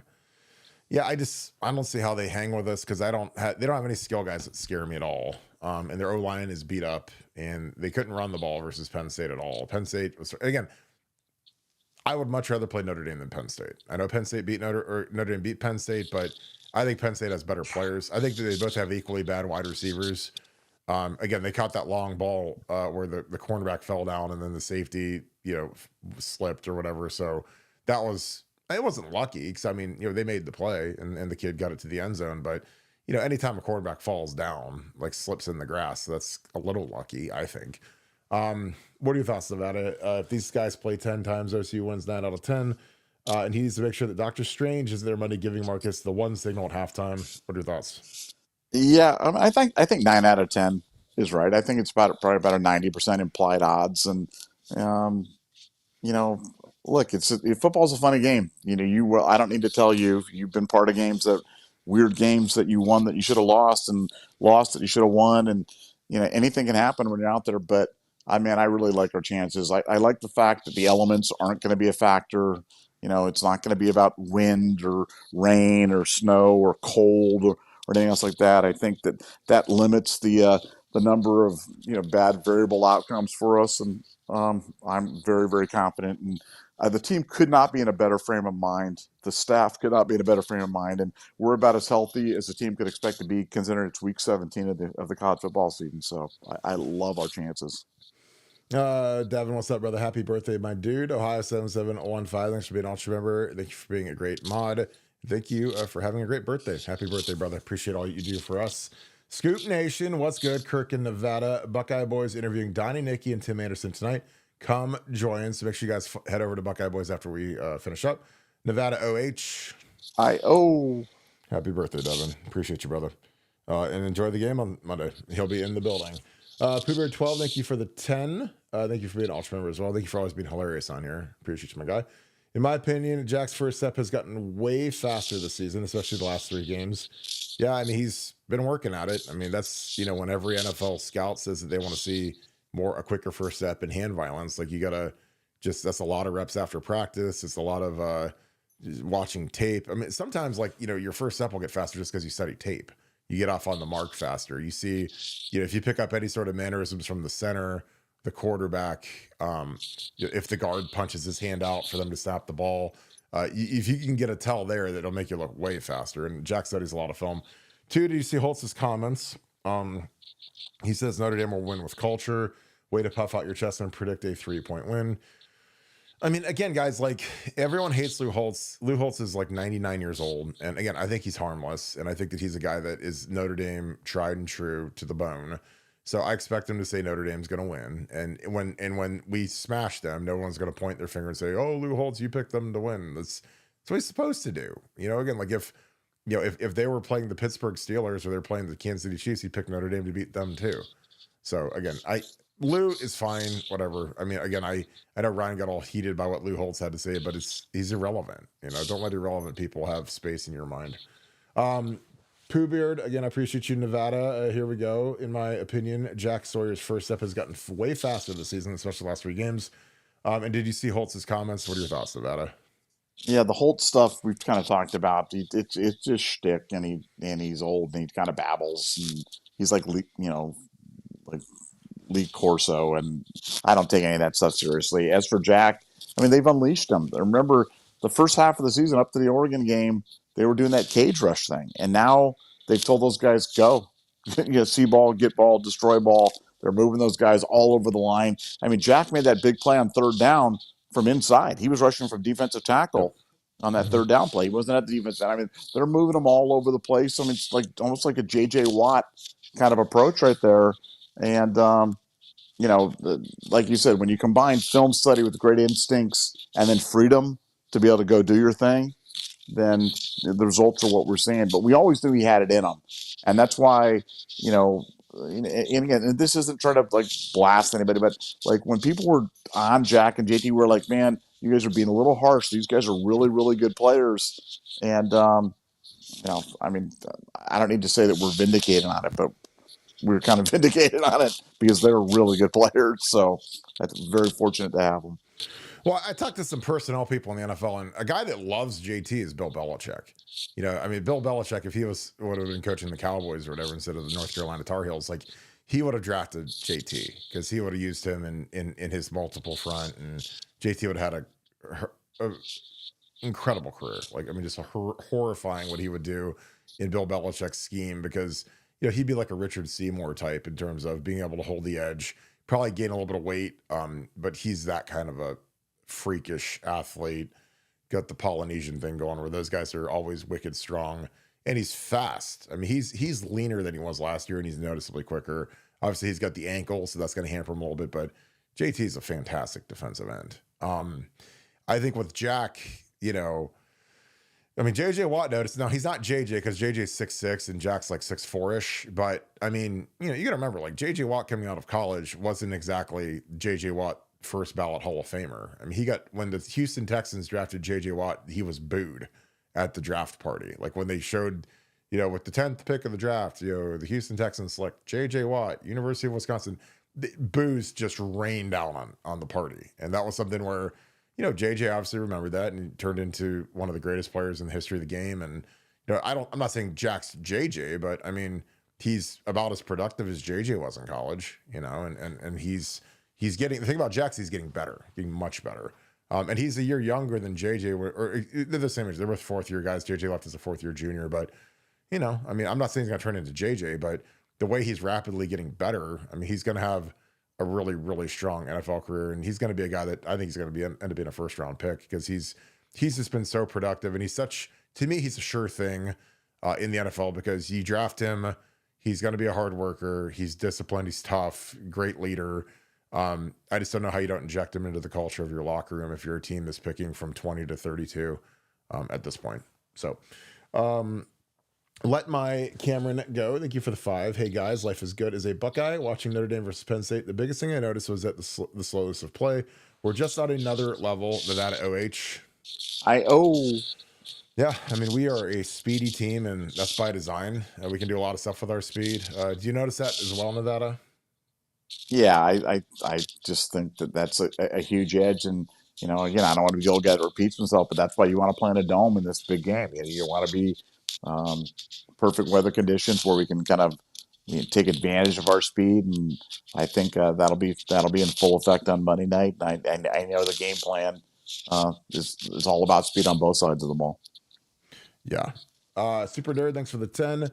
I want to see creativity from the offense like we saw in the Oregon game. Give me more misdirection and RPO, baby. No flags would be helpful too. I think we will, just because of the amount of man coverage. Like, that's where the misdirection stuff really comes into play because, this coverage guy's got to run. Like, when you do those shifts and motions, like, a lot of it is to indicate, are they in man? Are they in zone? If they run across the formation, they're in man. So it's real easy for Will Howard to figure out what kind of coverage he's going to get. Then he just has to look at the safeties and see where they go.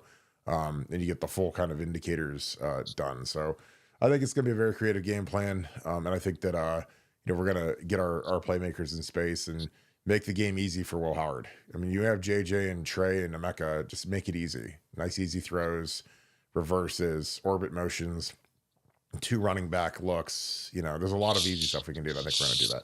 Nevada, your thoughts? Super Nerd says he wants to see creativity from the offense like we saw in the Oregon game.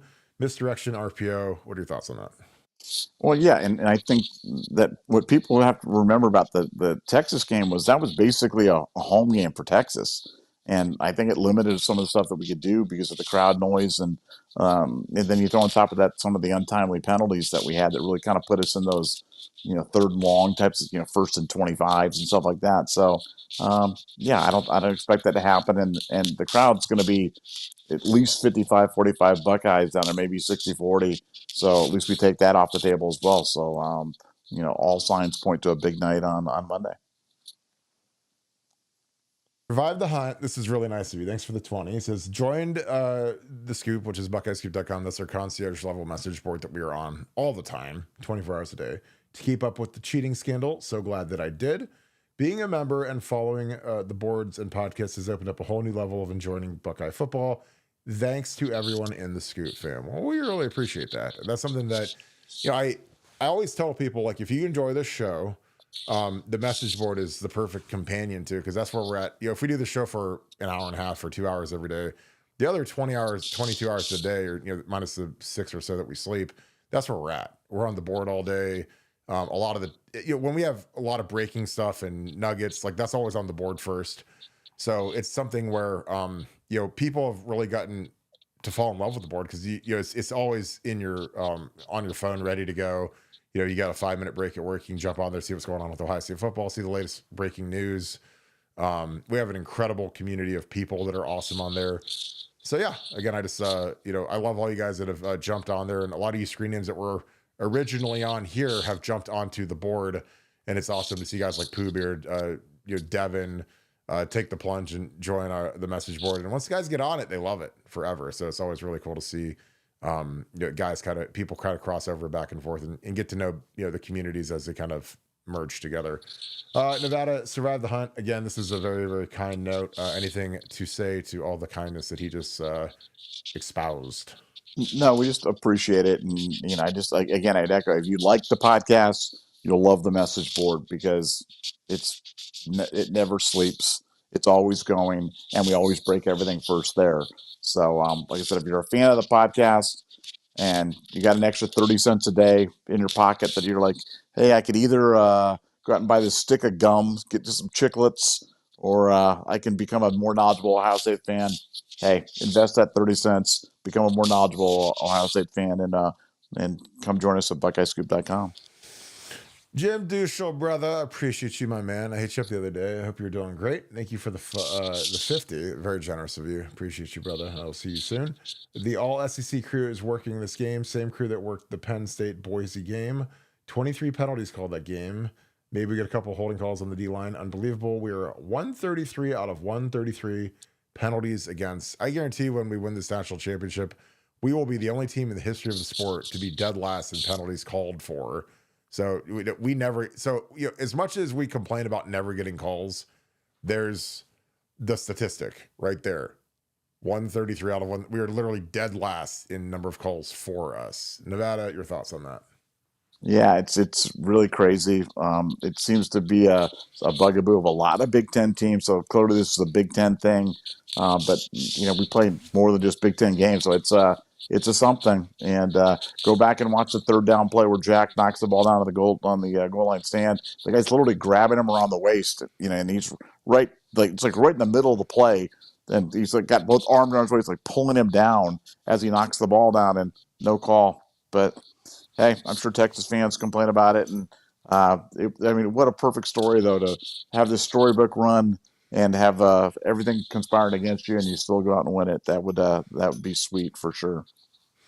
Well, 8282, thank you for the deuce. He says, join the message board. Yeah, I mean, again, we we know what we have. We have the best message board there is. It's a very fun message board, very clean message board, family friendly, well moderated. Like we don't, our message board isn't for everybody. Like we don't let every lunatic and their crazy people, you're not allowed to attack our subscribers. Like we keep it real clean on there. Because again, we want it to be a high level experience because we have high level members. Like, let's just be realistic. Like what we attract is what we are. We want people to have a good time and to feel like they can say stuff and have opinions and not get attacked. And it's worked out incredibly well for us because honestly, we don't need every subscriber. Like not every customer is additive to what we do.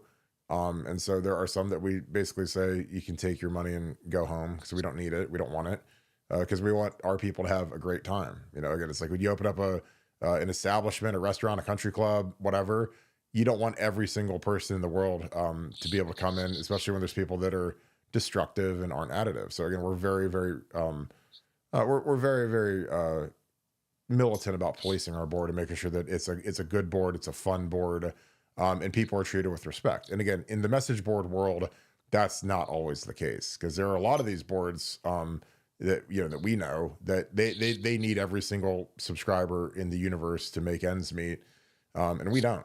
So because again, people want a premium experience, and that's what we give them. So again, I appreciate that. Will he says join the message board. Nevada, your thoughts? Yeah, no, agree. I mean, our message board isn't for everybody. If you're a troller, if you're a flamer, you just want to complain all the time. Nah, go somewhere else. We don't care. But you said that's not everybody. Those places are like, man, they'll take anybody. They'll run 99-cent specials. We're never going to run a special. We're never going to do a thing. And we just want good people. We want to be around good people.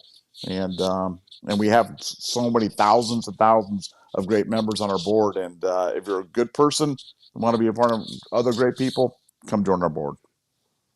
Yeah, that's the easiest way to put it. I mean, like Augusta National is not for everybody. That's kind of we want to be like that level of prestigious, and people have a good time and proud to be a part of it, and they don't worry that, oh God, I'm going to be in some perpetual war with some idiot that's on there trolling everybody. We kill the trolls. They don't live at our place. They live everywhere else. They don't live at our place. Big Red Buck, thank you for the 20. Do either of you think our coaching staff will get caught in the notion of we have to get so-and-so his numbers this game, or will we play to win no matter what it takes, no matter who doesn't get their numbers? I mean, obviously, if you watch the last game, the Rose Bowl MVP had one catch for 3 yards the following game. So I think that, our staff is very judicious about taking what they're giving us. And if they're going to put a bracket and a safety over top of JJ and basically put 3 guys on JJ, then we're not going to throw it to JJ. So Emeka's got to win. Carnell's got to win. All these guys that are singled up across the board, have got to win. And if they're in 2 high safeties, we have to run the crap out of the ball with Trey and Quinshawn. So I think our staff is smart, and I think that a lot of this has to do with the great job that we've done constructing this roster, where we're not just a one-trick pony that's easy to shut down. It's like Boise State, and again, obviously they don't have our resources, but you stop their running back and they're dead, basically. Now teams couldn't stop the running back, but Penn State could stop them. So yeah, I think it's whoever the coverage is favoring is who's going to get it. Nevada, what are your thoughts on that? Do you think that I've never felt like that we force fed people to get them certain numbers. I've always felt like there's some games where I don't know who's going to go off, and you can't really tell until you see what kind of defense Notre Dame's running. But what are your thoughts?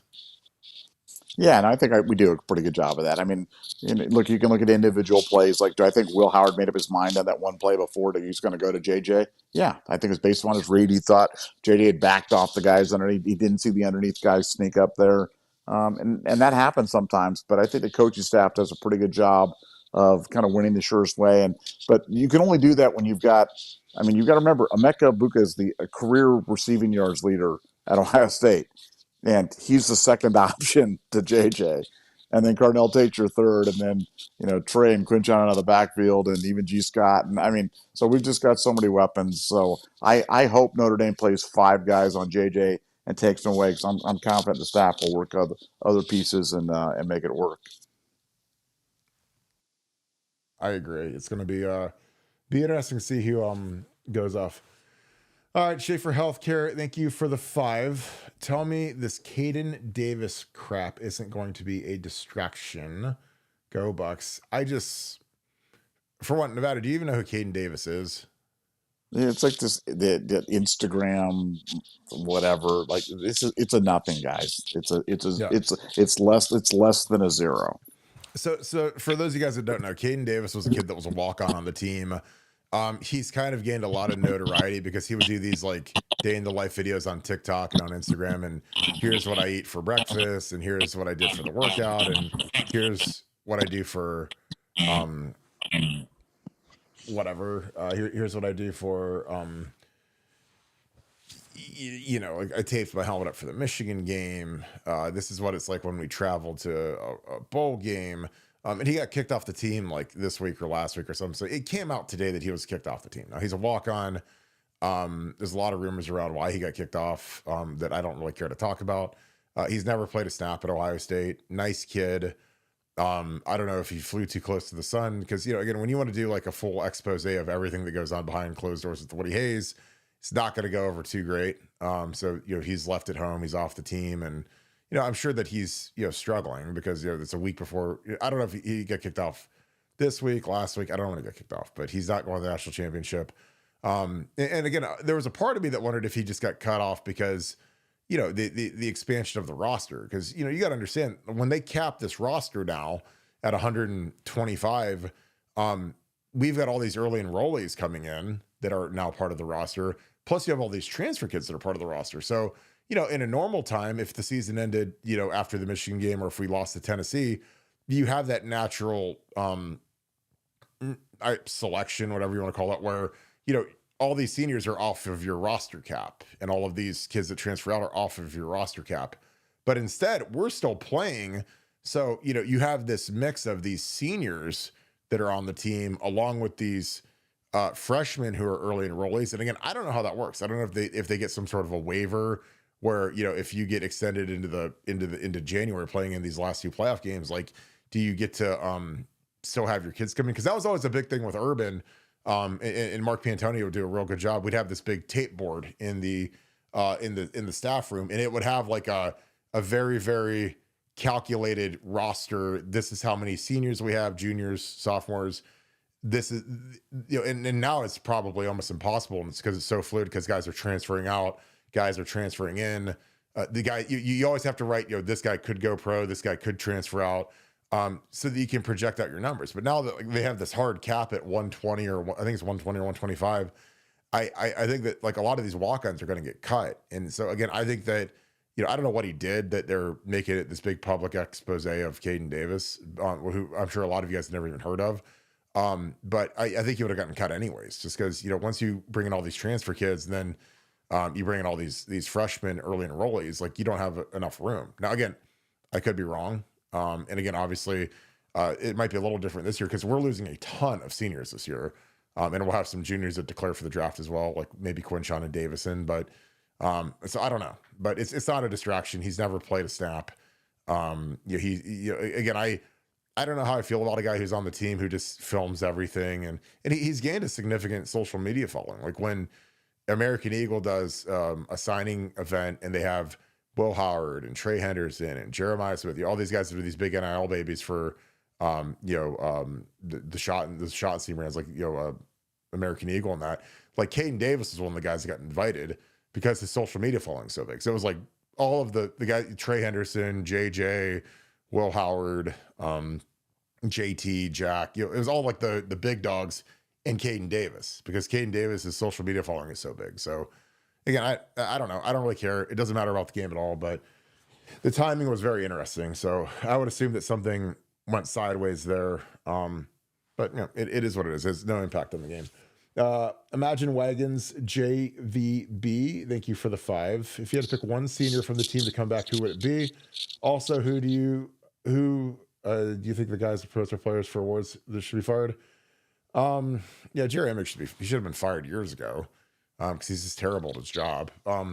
If I could have one guy come back, God, it'd be hard not to say Will Howard, because if you could guarantee a superstar quarterback coming back, like that's where I'm starting at. Again, I could be wrong, but I feel like all the other guys are, I don't want to say replaceable. I mean, number 2 might be Jack. But I just feel like you get that second year starting quarterback who's a superstar, and if Will Howard had another year left, he'd be the Heisman favorite next year. So it'd be hard not to pick Will Howard. Nevada, your thoughts? If you had one senior that could come back, who would it be? And also, do you guys think that the guy who promotes our players for awards should be fired? Nevada OH. Be Will Howard. And Will spoke about that. He talked about how his biggest regret is that he didn't come to Ohio State sooner. And it was really heartfelt. And I can't even imagine how much he's improved in the year he's been here, how much he'd be better with another year under his belt. And Jerry Emick should have been fired a long time ago. Incompetent, dishonest, and shouldn't be. It's an embarrassment that he's got that job. Yes, I agree. Gabe Gaines, thanks to the 5. Nevada, can your daughter play goalie for my St. Louis Blues? Also, has Lou Holtz ran his mouth at all yet? Nevada OH. I mean, that would kind of be a dream. I mean, that's her favorite team, right? Other than the Kings, the Blues. I'll let you speak on that, Nevada. Yeah, she loves the Blues. Loves the Blues. Was there when they won the Stanley Cup, and and she might get a game now with these new NCAA rules kind of loosen on stuff. She might actually get a game in Western Hockey League next year. So could be interesting. First girl to ever play in a professional hockey there since Manuel Rayon. So that could be fun. Let's go Boo in the dub, baby. Go Boo in the dub. Shane Cup, thank you for the 5. Can Notre Dame pull off the same game plan as Michigan and Texas and keep our receivers from going off? I mean, I don't think. Here's the thing: they don't have the athletes Texas has. Michigan, I think, was an aberration, and I think Will was hurt in that game after that hit. So that was an aberration to me. Texas's skill guys on defense are a million times better than Notre Dame's. So I don't think so. Nevada, what are your thoughts?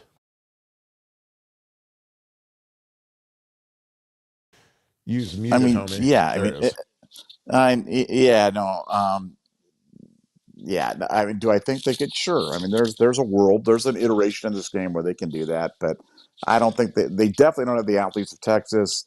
I think that Michigan game was just a confluence of horrible game plan, weather, and Will really having a bad injury. So again, we talk about the most indispensable. Will Howard cannot get hurt. As long as Will's okay, I think we're okay. We can afford to lose anybody else on the field, but can't afford to lose Will. And, I have no reason to believe he's in great shape, and I think that's why we're going to be in great shape. Yeah, I agree. Little Spin Daddy, thanks to Deuce. Can we get an update on the team up north and the allegations? I don't think we have one. Do you have anything, Nevada?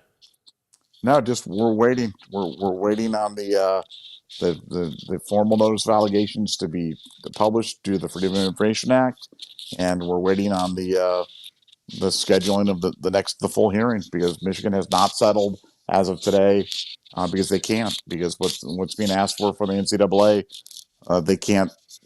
They can have it imposed on them, but they can't accept it. If they accept it, their fan base will go crazy because it's going to be bad. Yeah. Brennan Shelley, appreciate you, brother, being on here every night. Thank you, my dude. Thanks for the 5. We missed on Damon Wilson. Do we have anyone to replace JT and Jack next year? Well, I think having Kenyatta and Caden come back is going to be huge. I mean, those guys, they've played a lot. You know, Kenyatta's really turned up, and so is Caden, and they deserve a chance to start. I mean, they're going to be senior. I mean, Caden's going to be a senior next year. I mean, he's, you know, you got to have a big year. And, you know, we got the 1AA kid who had 6 sacks at that level. So we got some young guys. You know, we got a lot of young guys that are going to be, you know, Edric Houston could bump back out there a little bit. I think he's going to be a 3 technique big time for us. But we got guys coming. I mean, if our interior is Caden McDonald and Edric Houston at nose guard and 3 technique, that's as good as there is in the country in terms of talent. Those guys are both absolute monsters. And then I think our edges will be fine. And, you know, we'll see what we can find. Again, like it's like I always tell you guys, like there's a cost that makes sense for Ohio State, and then if someone goes crazy, then you just got to let them walk. You know, it's just it's like bidding at an auction. There might be something that you really want, or something that you got your heart set on, and at some point you kind of feel like a dummy if you bid on it. And it's even worse when you're dealing with humans, especially college age kids. When you oh, this is the new number. It's like, okay, well, you guys can go give him all that money and have him go walk into that Missouri locker room, and you know, see how that locker room reacts. Because again, you know, when you go pay a guy, I mean, there's guys that are upset about it, especially when they see what the number that they get offered. And you know, there's some guys on the team that get low ball offers, and then they hit the portal and they get there's guys that get 10 times as much money when they hit the portal, literally. So you know, it's a wild west right now. And again, you know, I'm sure he got a pretty penny to go there, and I hope he has fun going 6-6 every year at Missouri. Because again, you know, when we lose these guys, I always tell you guys that a lot of these kids make really dumb decisions, and they might take a little bit extra money, or they might want to be a little bit closer to home. But like, don't you think David Sanders Jr. wouldn't rather be at Ohio State if he had the same amount of money as Tennessee, and now he's getting ready to be on a team that's going to win a national title, and then he gets to start as a tackle as a true freshman next year? Because we wouldn't have taken both those tackles if we would have gotten David. But we didn't. And again, it's fine. We'll survive. He'll be at Tennessee. Josh Heupel's on the hot seat. They're going to be firing guys on that staff. So yeah, again, when guys don't pick us, we always end up to be okay. Without it, your thoughts. Again, Brennan, I appreciate you being on here, my dude. Thank you so much. Says we missed on Damon Wilson. Do we have anyone to replace JT and Jack next year? What are your thoughts, Nevada? Yeah, I got a lot of young guys. Have had a huge incoming class of true freshmen, and so that's the great thing about the Ohio State thing, is it just keeps chugging along. And you know, when guys go out the door, the next guys come in. But you know, Mitchell Milton's staying around for a reason. That's probably, you know, that's part of the reason as well. And like I said, CJ Hicks could make a position change from linebacker to defensive end as well. So I think we got a lot of options, and that's kind of the fun part. The sad part is we're losing a lot of good guys. The fun part is you get to see the young guys. I think you're muted, Mr. Barton. And that's college football in a nutshell. Like we are, you know, there's still going to be a second transfer window. So, who knows? You know, again, it's there's going to be guys that are going to be upset, or they're not going to like their new coordinator, their new coach, and there's going to be another round of portal guys. And that's the second portal is where we got Josh Simmons, and we've gotten some really good players in that second window. So we'll be farming that as well. All right, Nevada, let's wrap this thing up. Nice show, great show, long show. Any final thoughts? Big nugget coming tomorrow from the helping technician on game plan for the national championship game. So if you're a member of BuckeyeScoop.com, look for that. If you're not a member, could be a good time to sign up and get the insight on the game plan. But we'll see you tomorrow night. Yeah, absolutely. All right, let's wrap this thing up. Again, I appreciate you guys so much. Thank you guys for all that you guys do. If you guys enjoy our content, please leave us a like, click subscribe, also click that little alert bell. And I appreciate you guys so much for kicking it with us every night. Love you guys to death. Again, this show has been incredible. It's a huge show because you guys make it one. So thank you for that. Again, we love kicking it with you, and I'm the ultimate proof of that, baby, because I'm going to knock out that live stream. I'm going to have a lot of Celsius energy drinks and hydration. It's going to be fun. I'm going to see if I can knock it out by myself, but I think I'll be able to. I think it'll be exciting to get some live reactions and kind of watch the game with you guys. So that'll go off when the game kicks off. I will be streaming, and then we'll do a post-game show immediately after.